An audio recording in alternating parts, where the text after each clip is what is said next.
तो एंटरप्रेन्योरशिप ऐसे मैं ये बोलूँगा, एंटरप्रेन्योरशिप एक चीज़ है जो समथिंग लाइक मैं बोलूँगा एक कीड़ा है, एक डिसीज़ है एंटरप्रेन्योरशिप की, तो आपका से घर आ जाए तो पीछा नहीं छोड़ता। तो मैं जब भी कर रहा था तभी मैं कुछ सोच ही रहा हूँ 2-3 चीज़। हाँ, घर पे क्या बोला था कि कॉलेज ही चल रहा है, अभी भी 1 साल एक्सटेंड हो गया, पैसे देते रहो। नहीं, घर पे तो बोल दिया भाई, घर पे तो एकदम पूरा एक मूव सा एंटरप्रेन्योर नहीं होते हैं कि शुरुआत में बोलते हैं कि भाई देखो इंडिया में इतना पॉपुलेशन है, उस पॉपुलेशन से 1% भी आप ले लेते हो, उससे इतना भी तुम कर लेते हो, तो टॉप डाउन मैथमेटिक्स करके दिखा दिया तो इतना पैसा बन जाएगा।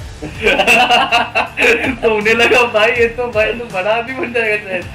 तो मैंने बोला भाई ये सब बन तो मैंने सोचा ठीक है भाई, बड़ा कुछ करते हैं ऐसे ही। तो उनको लगा कि ठीक है, हम तो मिडिल क्लास में पड़े हुए हैं, तो एक पता नहीं 1-2 करोड़ कमा ली तो अच्छी बात है। तो मैंने बोला ठीक है, नौकरी तो मैं ले ही लूंगा। उनके से कुछ कॉन्फिडेंस तो था क्योंकि आईआईटी आ गया, तो उसका लगा ठीक है, खानदान में पहली बार आईआईटी कोई आ गया, तो उनको लगा ठीक है कुछ तो कर देगा। कैसे हो आप? मैं तो बढ़िया। तो से hi to our viewers, hello guys, जो भी थोड़े बहुत हैं, बहुत बन जाएंगे अभी के बाद बन बन जाएंगे। कॉन्फिडेंस काफी हाई है। नाइस।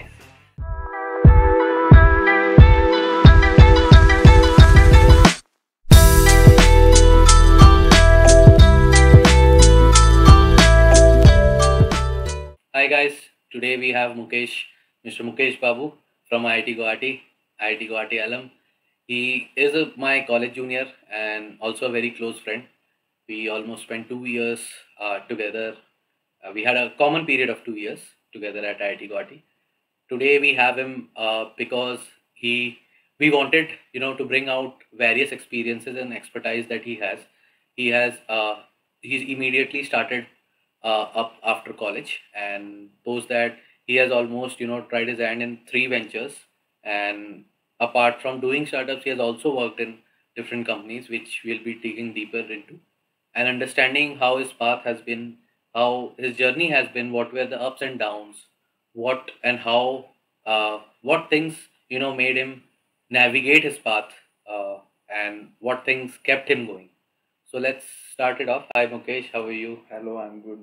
सो मुकेश, मेरे को ये समझना था कि सबसे पहले कॉलेज डेज के बाद नॉर्मली कंफ्यूज्ड ही रहते हैं। मतलब जब मैं भी पास आउट किया था तो भी almost 3rd or 4th year में होगा, तो there were lot of confusions that were roaming around, right?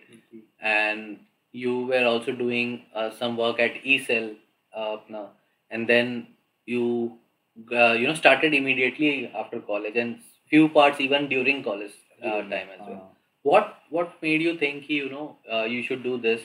क्या ये entrepreneur cell जो e cell था हमारा, वहाँ से did the journey start, or was it something else? If you could tell deeper about what things were there. Absolutely. So entrepreneur तो मुझे पहले से बनना था, तो इसकी वजह से मैं ईसल में गया, ऐसे उल्टा था। तो एंटरप्रेन्योर इसलिए बनना था क्योंकि अगर जैसे नॉर्मल मिडिल क्लास लोग कुछ मचाना है तो 2-3 तरीका ही है कुछ मचाने के लिए। तो मुझे लगा एंटरप्रेन्योरशिप थोड़ा हमारा आसपास की चीज है, हमको समझ भी आता है, हम इंटरेस्ट भी कर सकते हैं।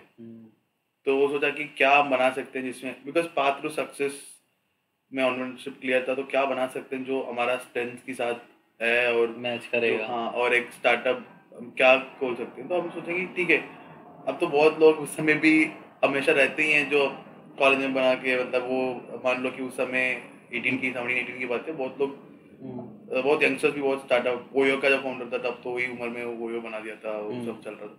तो मुझे था कि हाँ कुछ यूजफुल चीज बनानी है जो लोग यूज करें। तो ऐसे में शुरू किया था कि ओके क्या क्रिएटर, उस समय तो शेयरिंग इकोनॉमी थी, शेयरिंग इकोनॉमी बहुत बड़ी चीज थी, एयरबीएनबी बहुत ऊपर था। तो लोग बोले कि भाई जो चीज किसी के पास है वो आप मतलब एक कुछ रिसोर्स है तो उस चीज को बहुत लोग अफोर्ड नहीं कर पाएंगे, तो कोई और रेंट करके ले सकते हैं। तो rental, peer to peer rental एक बहुत इंटरेस्टिंग कॉन्सेप्ट थी।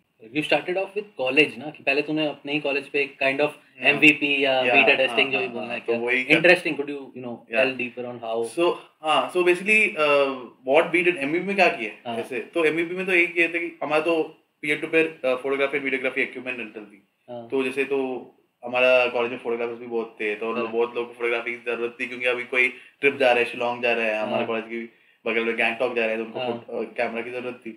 तो हमने क्या किया, ठीक है, हमने 10 लोग ले ली जो ऑलरेडी फोटोग्राफी इक्विपमेंट था, यूजुअली कैनन का DSLR, निकॉन का जो चीज़ है वो सब हमने ले ली, और हमने ऐसे ही फ्लोट कर दिया फॉर्म वगैरह, जो भी मतलब जिसको भी चाहिए आप हमें बता सकते हो।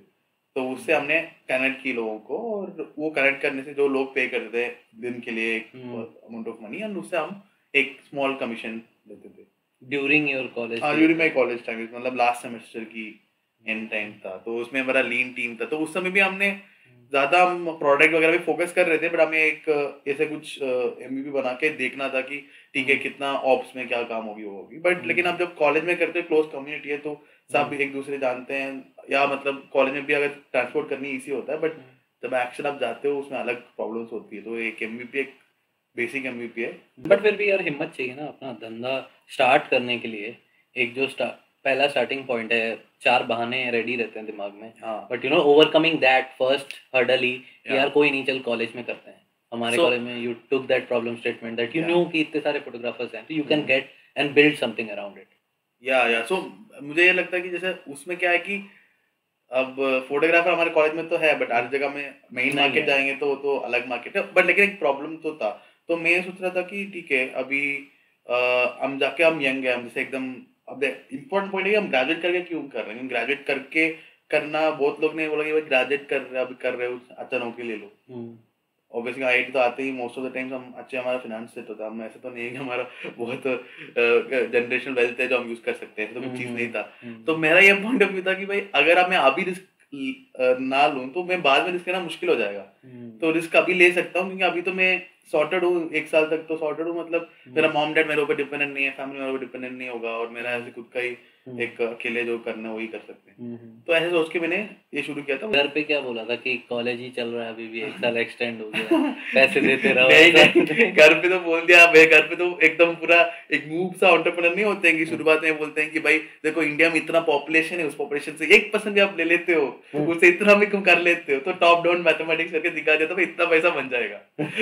तो उन्हें लगा भाई ये तो बड़ा आदमी बन जाएगा शायद, तो मैंने बोला भाई ये सब बन तो मैंने सोचा ठीक है भाई बड़ा कुछ करते हैं ऐसे ही, तो उनको लगा कि ठीक है हम तो मिडिल क्लास में ही पड़े हुए हैं, तो एक पता नहीं 1-2 करोड़ कमा ली तो अच्छी बात है। तो मैंने बोला ठीक है, तो उन्होंने सपोर्ट कर ली, बट उनको मैं बता भी दिया था कि ऐसे शायद ऐसे नहीं, गलत है, बंद भी हो सकता है, बीच में बताना शुरू कर दिया, तो बट उन्होंने फिर भी थोड़ा कॉन्फिडेंट रहे, उनको पता कि नौकरी तो मैं ले लूंगा, उनके से कुछ कॉन्फिडेंस तो था क्योंकि आईआईटी आ गया, तो उनको लगा ठीक है, खानदान में पहली बार आईआईटी कोई आ गया, तो उनको लगा ठीक है कुछ तो कर देगा शायद।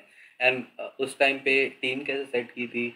और मुश्किल होता है ना तब, तो नॉलेज ही नहीं होता कि टीम होती क्या है, टीम को मैनेज क्या करना होता है, it's actually a difficult job. बिल्कुल है ना, ये मैं बताता हूँ अभी भी और कभी भी, टीम बहुत इंपॉर्टेंट चीज है, टीम अगर आपका अच्छे को फाउंडर मिलना सबसे मुश्किल चीज है, और अच्छे को फाउंडर नहीं मतलब अच्छे लोग तो अच्छे होते हैं, बट अब सही आपका और उनका जो जेलअप और कॉम्प्लीमेंट्री स्किल सेट्स, और जब एंटरप्रेन्योरशिप में स्किल सेट से ज्यादा एक चीज होता है एंटरप्रेन्योरियल माइंडसेट। एंटरप्रेन्योरियल माइंडसेट ये होती है कि अब मतलब कोई बिना बोल के आप काम कर रहे हैं, मतलब जब आप जॉब करते हो तो कोई आपको बोलेंगे भाई ये काम करो, काम कर, नहीं करेगा तो ऐसे होगा, जब एंटरप्रेन्योरशिप करते हो आपको खुद करना पड़ेगा, और आपको पता भी नहीं सक्सेस क्या है सक्सेस क्या नहीं है, जब आप शुरुआत में कर रहे हो तो आप ऑर्गेनाइजेशन में काम नहीं की। एक्चुअली 2 आर्गुमेंट्स होता है कि काम करके करना भी एक अच्छी चीज होती है एंटरप्रेन्योरशिप में, तो बट मैं मेरा जर्नी को चेंज नहीं करूंगा, बट मैं बोलूंगा मैंने शुरुआत में एंटरप्रेन्योरशिप कर दी, उसमें मैंने बहुत गलतियां सीखी, बट शायद उल्टा ये भी हो सकता है आप काम करके कहीं जॉब करके करते हो उसमें आपको बहुत बेटर चीजें कर ऑब्वियसली यार कोई सही गलत रास्ता नहीं होता है इसमें, the way you navigate is the right way. Absolutely. So team के बाद टेस्ट कर लेता हूं, टीम में मैंने अब मेरा को-फाउंडर फ्रॉम माय बैच ही था, तो और भी लोग थे, तो मैंने एक्चुअली क्या ना मैं लोग को विजन समझ आएगा हम क्या बनाए, पीयर टू पीयर रेंटल लोग को अच्छा लगा कि भाई ये चीज सही चीज है, क्योंकि आप एयरबीएनबी चल रहा तो किसी की चीज आप तो खर्च नहीं कर रहे हो, किसी की चीज उठा के आप लोग दे रहे हो, विजन लोग देख पाए। हमने डेवलपर हमारे पास था, अच्छे डेवलपर्स थे हमारे पास, अच्छे इनफैक्ट कैंपस में बेस्ट डिजाइनर्स थे हमारे पास, ये सारे लोग अभी बहुत अच्छे जगह पे उस समय ही प्लेस हो गए थे, और उनका ये इंस्टीट्यूट अगर एक अच्छा प्रोजेक्ट भी बन गया था, जो लोग अगर प्लेसमेंट भी जूनियर्स भी थे जो उनको प्लेसमेंट में जाना था, उनका अच्छा प्रोजेक्ट भी बन गया था। नाइस यार। तो इसमें एक चीज जो एंटरप्रेन्योर माइंडसेट के बारे में यू मेंशन, मुझे ये लगता है कि कंपनीज में भी ना जो लोग काम कर रहे हैं उनमें भी ये जरूरी है, इवन डजंट मीन कि यार सिर्फ जो को फाउंडर है उसी के दिमाग में ये चीज होगी, people who step ladders faster in a organisation ना, obviously you can see co founder to workforce ratio will always be very high, workforce हमेशा ज्यादा रहेगी ना। ऑब्वियसली हाँ तो प्रॉब्लम वहां पे भी, उनकी ग्रोथ में भी ये बहुत बड़ा हिंड्रेंस फैक्टर कि अगर आपका एंटरप्रेन्योर माइंडसेट है बिल्कुल तो आप कोई भी प्रोजेक्ट उठाओ या कोई भी डिवीजन उठाओ, आप उस पर एक्सेल करोगे ही करोगे। बिल्कुल बिल्कुल so that is something I think currently लोगों को ये समझना पड़ेगा। Entrepreneur mindset is not just को founding a company, it's Absolutely. मोर of the work and the ownership that you take on Absolutely. doing that work, right? Correct. You've been mentioning as well कि काफी hard times भी तूने देखे थे। Yeah. So seeing those times क्या थे and how did you manage to bounce back? तो जैसे लेंसुड की समय तो फिर भी थोड़ा जोश में कर लेते थे, एकदम शुरुआत थी कॉलेज की बात, तो कॉलेज में भी कुछ चीजें की, बाहर जाके भी कुछ चीजें की। अब हम मतलब गवर्नमेंट से रिकॉग्नाइज हो गया था आसाम में, तो हमें वर्क स्पेस वगैरह मिल गया था वहाँ पे। टॉप 10 स्टार्टअप्स थे हम उसमें उस समय आसाम में, तो वो सब था। हमने गुवाहाटी में करने शुरू की, तो उस समय तो ठीक है, जैसे अब 18 में पास हुआ तो 19 के एंड तक तो हम यही कर रहे थे, पर समझ आ गया था कि भाई ठीक है, ये तो शायद 2-3 चीज की वजह से नहीं चलने वाला।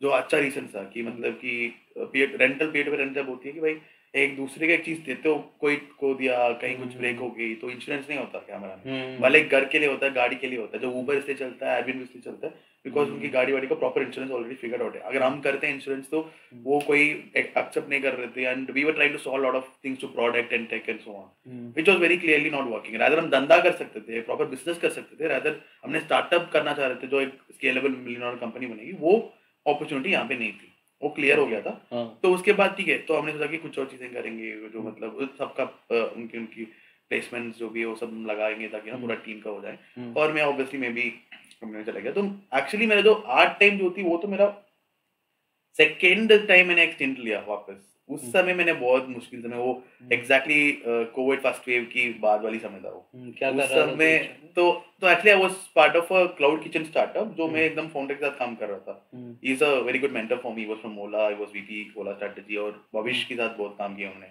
ओला का जो सीईओ है। तो उन्होंने मेरे को बहुत मेंटर किया, वो वीसी भी थे पहले भी, तो उन्होंने उनके साथ हमने मैंने ग्रोथ रोल में गया, और उनका पहला ही ग्रोथ बंदा हूँ जो वो food kitchen brand, food kitchen company को, क्लाउड किचन कंपनी को हमें ग्रो करनी थी। उनके पास 5-6 ब्रांड्स थी, वो अभी भी बैंगलोर में बहुत बड़े हैं, और पूरा इंडिया हम लोग एक्सपैंड हो चुके हैं अभी। तो मैं जब गया था, obviously I was optimising their growth funnels across their major platforms like Swiggy, Zomato, their major channel. Okay, तो वहाँ पे कैसे ग्रो कर सकते हैं, क्या क्या चीजें हमें ऑप्टिमाइज करनी चाहिए ताकि हम ग्रो करेंगे, कैसे एड स्पेंड करनी चाहिए, कैसे प्रोडक्ट की नाम रखनी चाहिए, कैसे प्रोडक्ट हमको इंट्रोड्यूस करनी चाहिए, वो सब हमने मेरे टेन्योर में we are able to scale the whole revenue by almost 2x। और उस समय कोविड की एकदम 2020 की स्टार्ट, 2020 की लास्ट क्वार्टर तक था मैं हम। ओके, देन तो उस समय हम तो एंटरप्रेन्योरशिप, ऐसे मैं ये बोलूंगा एंटरप्रेन्योरशिप एक चीज है जो समथिंग लाइक मैं बोलूंगा एक कीड़ा, एक डिसीज है एंटरप्रेन्योरशिप की, तो आपका घर आ जाए तो पीछा नहीं छोड़ता। तो मैं जब भी कर रहा था तब भी मैं कुछ सोच ही रहा हूँ, 2-3 चीज किसी के साथ सोच रहा हूँ, ब्रेनस्टॉर्मिंग कर रहा हूँ, काम कर रहा हूँ, और यहाँ में भी काम कर रहा हूँ। बहुत मतलब सोता ही 4 घंटे था मैं, वो मेरा एक्चुअल हासिल था, मुझे मजा आया था कि मैं यहाँ पे भी अच्छा काम कर रहा हूँ, वहाँ पे भी अच्छा काम कर रहा हूँ। मतलब मैं जो जॉब था वो भी मैं पूरा जस्टिस कर पा रहा हूँ, मैं प्रोजेक्ट्स भी कर पा रहा था। बट उस समय क्या हुआ था कि ठीक है ये सब मैं कर रहा था, बट मैं पूरा गेमिंग में मुझे मजा आ गया, गेमिंग मुझे समझने लग गया। हाँ, गेमिंग इंडस्ट्री, तो मैंने गेमर्स बहुत बूम हो गए थे 2020 पैंडेमिक में। अगर आप देखो कंटेंट क्रिएटर्स भी बहुत बड़े और गेमिंग इंडस्ट्री बहुत बड़ी थी। तो हम गेमिंग तो मैं कभी खेलता नहीं था, गेमिंग तो मैं जिंदगी में कॉलेज में ना खेल, बट हम तो एंटरप्रेन्योर, हम कुछ कर सकते, धंधा बन सकता, बहुत मिलियन लोग बोल रहे हैं तो कर।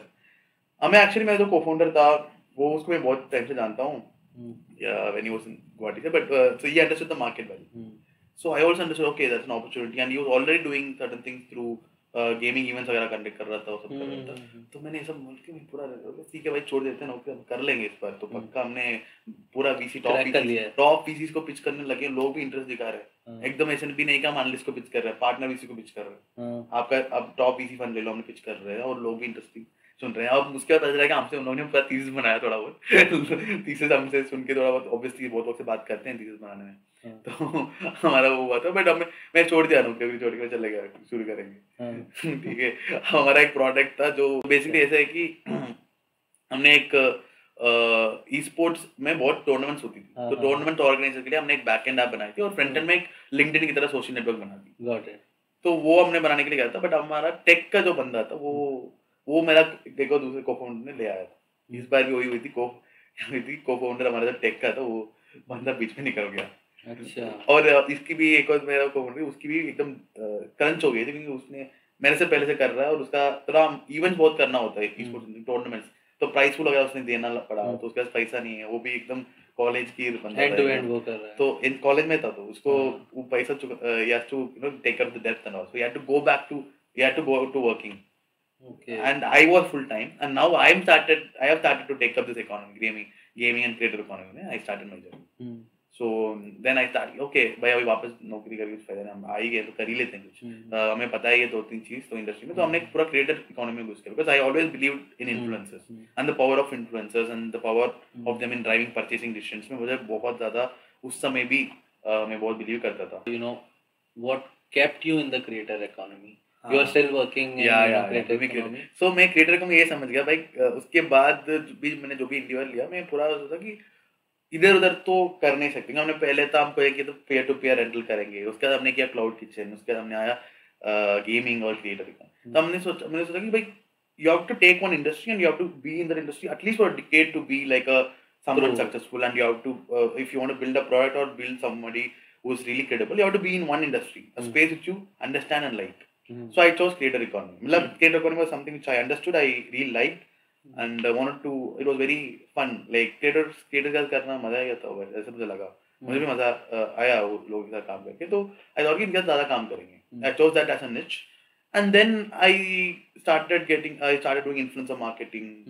उसके बाद में I came back into working, right, and then उसमें मैं वो influencer marketing का एक seed to series B funding तक वो कंपनी में था, और influencer marketing 90% of the growth ये करती थी. No company got funded by Sequoia Falcon, and they were 50 million raise किए थे उन्होंने. तो उस समय तक मैं था उनका. influencer marketing was a major driver, and I was taking out of primarily major influencer marketing. Okay, nice. And then you moved into Night Owl Media. Absolutely. So क्या कि Night Owl Media जो है, इसमें जो मेरा co-founder है, एक co-founder Amlan जो, उसको मैं वो जो मेरा गेमर ऐप में जो था वही है यहाँ पे. Okay. और उससे पहले उसने मेरे को, मैं कॉलेज में जब था वो गुवाहाटी में वो कुछ स्टार्टअप कर रहा था, तब मेरे को मिला वो. एंड देन एक और मेरा को-फाउंडर है वो धीरज दोराल, वो is a veteran in this field, is super. वो किसको मैनेज करते हैं मतलब? तो वो तो बड़े जो यूट्यूबर्स, जो अर्श बेनीवाल जो अभी 25-20 मिलियन की पास है, और वो उनकी कंटेंट ओटीटी लेवल कंटेंट होती है, और अमित बड़ाना, इनकी इंटीग्रेशन, अमित बड़ाना की इंटीग्रेशन कतरीना कैफ के साथ था. पहले अक्षय देवगन के साथ किए हैं, सॉरी अक्षय देवगन किए हैं, अक्षय कुमार के साथ किए हैं, तो ये सब भी लोग के साथ किए हैं. और ये और उनका कंटेंट बहुत ही सॉलिड कंटेंट होता है कि प्रॉपर ऐसा लगता है कि मूवी प्रोडक्शन कर रहे हैं. 40-50 मिनट का कंटेंट बनाते हैं, और वीडियो के व्यूज तो 10 मिलियन के ऊपर मिनिमम जाता है. और भी क्रिएटर्स है जो जैसे स्वागत शर्मा, राउंड 12 सब मैनेज करते हैं. राउंड 12 का एक वीडियो 60 मिलियन जाता है. सो brands also pay. So he is obviously a very known person in this scene, and he was also a co-founder of the company. So Night Owl Media was formed with where we brought up gaming creators जो पहले थे X Network करके हमारी company में, जहाँ हमारा primarily Free Fire talent हमारे साथ है. Free Fire is one of the biggest mobile game in India, and उसमें हमारा talents are the biggest, like they are 18 million, 17 million, 19 million types. वो हमारे पास है, और हमारे पास India's biggest moto blogger, UK07 Rider. He is also being managed by us. Nice. So he's rage. लोग पागल हो जाते हैं कि भाई आते हैं हमारे, तो उनको बाबू भैया बुलाते हैं ऐसे रेफरेंस. सो हाँ, तो ऐसा है कि व्हाट इज पॉपुलर. तो तो ऐसे मतलब मिनी सेलिब्रिटी वाली फील. तो इनके साथ मिनी सेलिब्रिटी वाली हम भी थोड़ा फील कर जाते हैं. हम बस देख के खुश हो जाते हैं कि भाई हमारे क्रिएटर कुछ इतना बड़े हैं. नाइस. तो होता है. हाँ. What exactly you think while matching a brand to an influencer? What is your thought process? What all things that goes in your mind too? Yeah. So with our big talents, usually क्या होता है, inbound लोग पूछते हैं भाई इनके साथ करना है. So then we tell them, we care about the brand, because we will tell them what can be done best for them, right? कि एक brand, let's say एजुटेक से आ रहा है, ठीक है, हमारा कंटेंट क्रिएटर वहाँ पे क्या कंटेंट दे सकते हैं. तो जैसे अभी there was one thing Arsh Benewal was talking about. Arsh Benewal एक फादर के रोल करते हैं. उनके एक उनका आईपी है दारू विद डैड करके, तो हमें फादर के रोल करते हैं. तो फादर क्या बोलते हैं, फादर और सन के बीच में चलता है एक नैरेटिव, वहाँ पे हम कंटेंट कैसे इंटीग्रेट कर सकते हैं.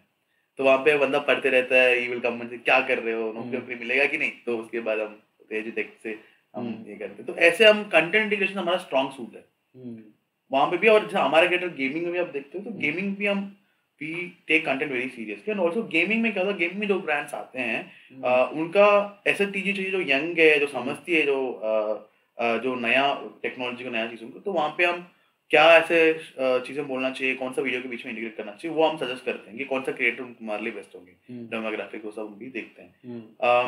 ये हमारा टैलेंट में हमारा जो ब्रांड्स आते हैं उसमें होता है। अगर आप एक और चीज हम करते हैं जहाँ हम ब्रांड हम मैंडेट देते हैं, उसके हिसाब से हम इन्फ्लुएंसर्स भी उनको सब मैच ये करते हैं कि एक सेट ऑफ इन्फ्लुएंसर उनकी जो रिक्वायरमेंट हिसाब से हम उनके साथ कैंपेन करते हैं। उसमें क्या होता है, हम देखते हैं कि ओके ब्रांड के पास भी थोड़ा इंसाइट होती है, हम भी थोड़ा क्रिएटर्स को देख के ये सब आपके लिए सही होंगे, ये सब में देखते हैं कि ब्रांड की क्या कैटेगरी है। सो आरएमजी है, एजुकेशन है। What is RMG? RMG real money gaming. So real money gaming अगर आपके एमपीएल विंस वगैरह real money gaming, these brands also consult to you for talent management. So we work with the similar brands. तो और gaming में और भी hardware brands आ जाते हैं, माइक्रोसॉफ्ट आ जाते हैं, आपका माइक्रोसॉफ्ट आ जाते हैं, कॉर्सर, ऐसे बड़े बड़े जो हार्डवेयर ब्रांड्स, या विंग्स की आपकी ईयरफोन, तो ये सब जैसे ब्रांड्स भी रहते हैं। करेक्ट। गेमिंग के जो मतलब जॉयस्टिक्स हो गए, कीबोर्ड्स हो गए, लाइट्स हो गए, सीपीयूज बनाने के लिए जो फैंस हैं, उनका जैसे सेटअप, मेरा क्रिएटर का एक सेटअप है, तो बताने क्या ही बोलूं, एक नॉर्मल एक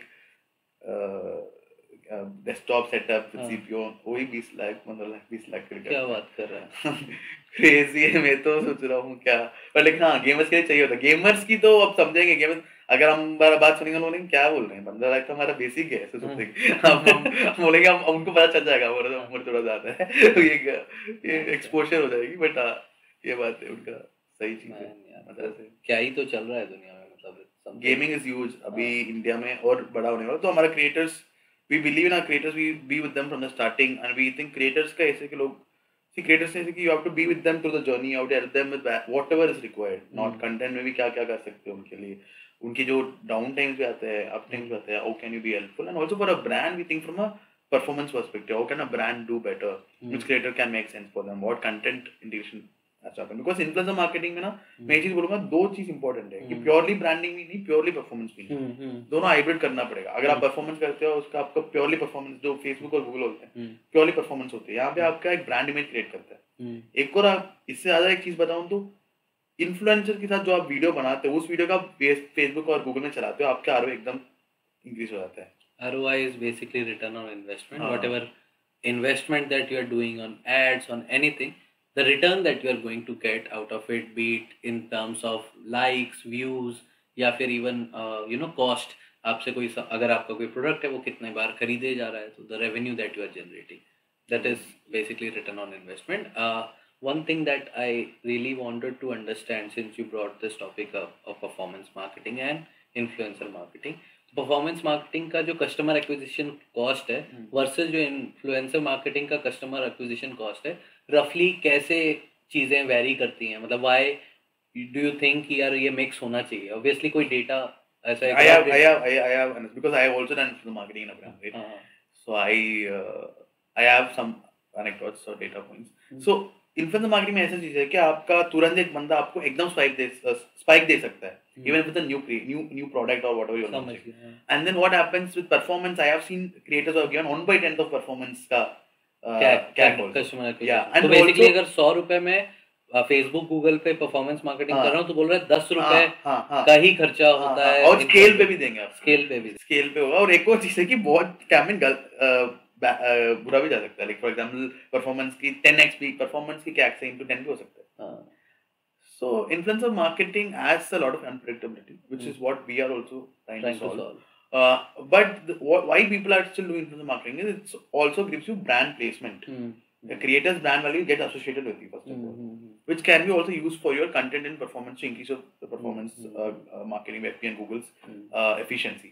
Third thing is 10 क्रिएटर्स आप करते हो, अगर आप सोच समझ के करते हो, आपकी कुछ मेट्रिक्स आप देख के करते हो, जरा सेट ऑफ मेट्रिक्स अगर आप देख के थोड़ा बहुत समझ के करते हो, then you will find a formula, you will find a pattern, who are the creators working for you, and you can actually optimize your campaigns. And then these people will give you that push which you require in a month. And because FB and Google also have their own problems, which people know that with algos, and that is no marketer, if you ask, don't want to put all their eggs in one basket, and that's how the case is, especially for D2C brands. So our focus from a product point of view is also D2C brands के लिए हम कैसे viable बना सकते हैं, because D2C brands are not somebody who spend a lot of money also. They are big brands who spend, but they want to spend like set of amount and they care about ROI a lot. Correct. How we can help them is something which we are also in quest and we are having a lot of point of view on that. क्या ये hypothesis सही है मेरी कि using influencers will have more repeat customers compared to for a D2C brand? A person doing performance marketing will not develop a trust, right? But there is a less chance. He might, with terrific product, terrific packaging, terrific delivery timelines, everything goes well. Post purchase, he might be able to. With influencer marketing, even after first purchase, there is a high chance he will have a repeat purchase. So, person who we have got from a Facebook or a Google campaign will have lower tendency to purchase the second time versus the people that retention high होगा, repeat purchases high होंगे. D2C में तो retention क्या, repeat purchases is main वो, and that is how their CAC might get. Once he knows कि यार मैं जिस influencer को trust करता हूँ, every influencer must have their 1,000, 10,000, 50,000 true fans concept जो होता है, जो उनके लिए कुछ भी you know whatever they say they might buy it. वो 100 हो सकते हैं किसी के लिए 500 हो सकते हैं, किसी के लिए 5,000, किसी के लिए 5 करोड़. तो that way you know this is I think this is absolutely trust build होता है. Influencers trust build क्योंकि वो एक पर्सनल ब्रांड के साथ एसोसिएट होते हैं. आपके प्रोडक्ट का जुड़वा रहे हो एक ब्रांड के साथ. वो ऑलरेडी वो बंदे ने मेहनत करके एक ऑडियंस बना के एक ब्रांड बना के बैठा हुआ है. उसके आप कर रहे हो जब your personal brand is getting associated with your product, and obviously your product being if it's a newer product, if you don't have a brand on your own, which is the case for most of the new D2C brands or younger D2C brands, then they gain from the influencers brand. That's why nano और micro से ज़्यादा मैं mid और macro को recommend करता हूँ करने के लिए. Mid और macro. थोड़ा सा dig deeper, what is nano and macro? So nano and macro influencers are people with 10k, 20k, 30k kind of following in that particular category of creators. But बात ये है कि जैसे अब मैं बोलूँगा हमारा इन्फ्लुएंसर नैनो में जो लोग की इन्फ्लुएंसिंग पावर कम होती है. एक कॉन्सेप्ट में बोलता है इन्फ्लुएंसिंग पावर. वो होता है कि वो कुछ चीजों से डिवाइड नहीं होता कि कितना फॉलोइंग है. एक होती है कि एंगेजमेंट रेट भी बोलते हैं, तो उसमें भी एंगेजमेंट से ज्यादा एक और चीज में जाती है कि कमेंट्स आता है, तो कमेंट्स का क्या सेंटिमेंट है, लोग क्या कमेंट कर रहे हैं. आप जो बोलेंगे आपसे मिलना चाहता हूँ मैं बोलता है, तो मतलब वो ज्यादा ही सच में प्यार करता है उसको. अब उसको होता है कि डेमोग्राफिक क्या है, वो भी हम देखते हैं कि भाई क्या डेमोग्राफिक के लोग हैं. तो वो सब से हम पता चलेगा कि भाई ठीक है, ओके ये क्रिएटर इसके लिए बढ़िया है, इस ब्रांड के लिए सही है एंड कर सकते हैं. एंड जो बड़े की बात करते हैं, मिड और मैक्रो की बात, मिड और मैक्रो में मैं 500k 300k से लेके मिड वो होते हैं कि 2 मिलियन तक मिड बोल सकता हूँ. 2 मिलियन के ऊपर जो भी होता है मैं उनको macro actual macro are people above 5 million. And this also changes according to categories. Got it.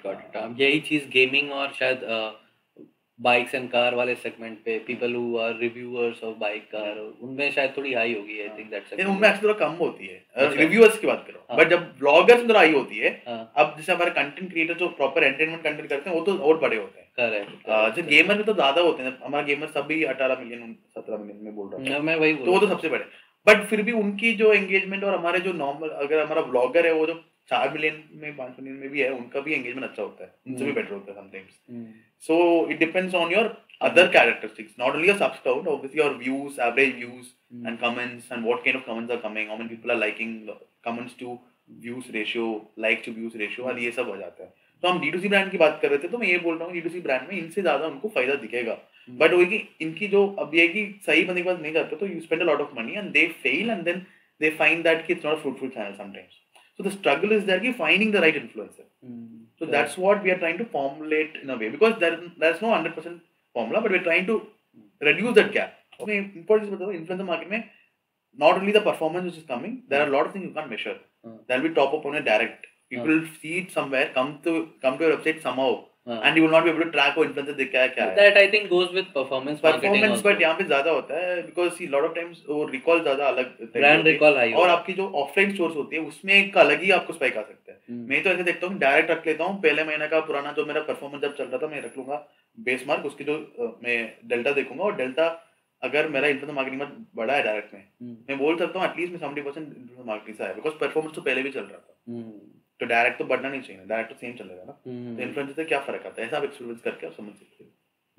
Nice. What do you think कि एक इन्फ्लुएंसर के रिपीट व्यूअर्स कितने होंगे, मतलब कितने परसेंटेज होंगे एक्चुअली ये, या न्यू व्यूअर्स होते हैं ये मेरे को हमेशा बोलना मुश्किल है. बट मैं ये बोल सकता हूँ, मैं थोड़ा एनाटोटली बोल सकता हूँ कि 60 to 70% सेम होते हैं, रिपीट ही होते हैं. Okay, 60% review So whenever they are, let's say, क्या मेरा hypothesis सही है, if I go to a influencer, मुझे अगर 50,000 लोगों तक ये बात पहुंचानी है जो एक्चुअली उसको सुने, तो मैं एटलीस्ट 1 लाख जिसका फॉलोअर्स होंगे और एंगेजमेंट अच्छा होगा उसको चुनूं, ताकि उसके जो 50-60% अगर मेरे जनता मिल जाए, क्योंकि 40% तो नए लोग ही देख रहे हैं। व्यूज की बात कर रहे हैं। हाँ, व्यूज की बात तो कर रहे हैं। Sorry, not subscriber, views.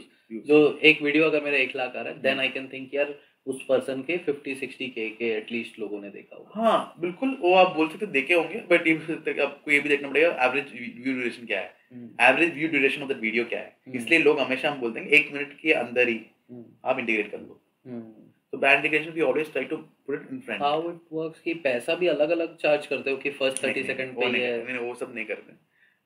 But हाँ, अगर जैसे कंटेंट की बात आ गई, कोई हम बड़े कंटेंट में कर रहे हैं, तब तो क्रिएटर की कंफर्ट भी देखते हैं, ब्रांड की कंफर्ट भी देखते हैं। वो कभी भी अलग मिनट्स भी हो सकती है, बट फर्स्ट जो 2 to 3 मिनट्स, क्या यूजुअली 4 मिनट्स के अंदर अटेंशन स्पैन अच्छा होता है, तो उस समय कर सकते हो। बट अगर आप व्लॉग टाइप्स के कंटेंट कर रहे हो, तो अगर आप प्रॉपर वो कर रहे हो, लेट्स से कि ओटीटी टाइप्स कंटेंट, अच्छा, देन तो लोग रुक के देखते हैं, तो आप बीच में भी कर सकते हो जहाँ आपकी स्पाइक कंटेंट होती है। जैसे आप एक सस्पेंस पॉइंट होगी, थ्रिलर पॉइंट होगी, वहाँ पे आप इंटीग्रेट कर सकते हो, एंगेजमेंट ज्यादा होगी वहाँ पे। Anything that you want to say to me and Saurabh, जो हम लोगों ने ऑल पंडित चालू किया है, about this initiative or anything that you have in mind? Yeah, so one thing I want to say is that like ये चीज जो आप कर रहे हो, especially first season, I know that it's for mostly IIT Guwahati entrepreneurs alumni जो entrepreneurship किए हैं।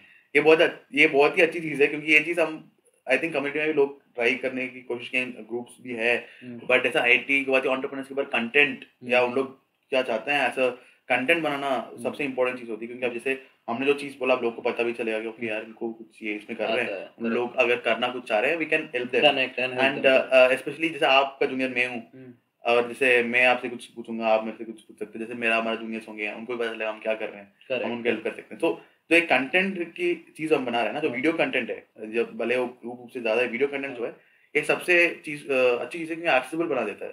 एंड ये इनिशिएटिव आप ले रहे हो तो मुझे मजा आ गया, और मैं चाहता हूँ कि और भी हम अच्छे एंटरप्रेन्योर्स हम आएंगे, जो बड़े सबसे लाइक आपको पता है बहुत बड़े एंटरप्रेन्योर्स से जो विजिबिलिटी आज की डेट में आईटी वाले एंटरप्रेन्योर्स में कम है, वो अब बढ़ेगा। मतलब 2-3 चीजें थी यार, we also wanted to cover new entrepreneurs and coming entrepreneurs, 2 reasons के लिए। एक तो ये है कि people of let's say IIT Guwahati fraternity और anyone who are watching this video, वो अगर किसी को लेट्स से न्यू एंटरप्रेन्योर्स जिनसे भी मैं मिलता हूँ ना, या फिर जो भी अभी कर रहे हैं काम, they also are always in search of good members.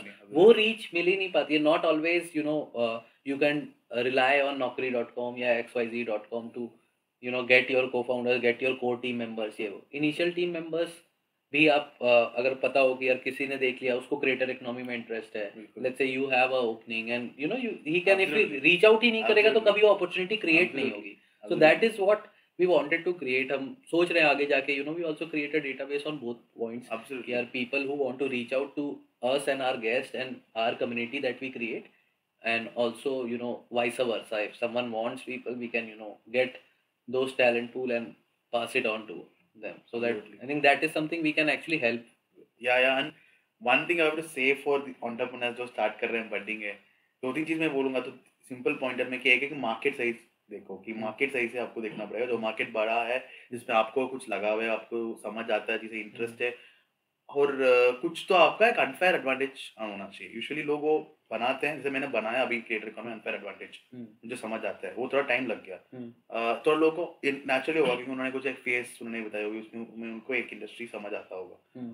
ये इम्पोर्टेंट है। इससे इम्पोर्टेंट चीज है कि टीम, जो सबसे मुश्किल भी है, जैसे आप इसकी बात कर रहे थे, सही को फाउंडर मिलना, सही मिक्स मिलना, कोर टीम मेंबर्स मिलना, this is like super tough, and this is the reason why lot of people fail. And आज डेट में मैं भी कुछ स्टार्टअप कर रहा हूँ, तो मेरा टीम मेरा सबसे बड़ा स्ट्रेंथ बनेगा। कोई भी इन्वेस्टर सीड में आपकी स्पेस देखता है, आपकी टीम देखेगा।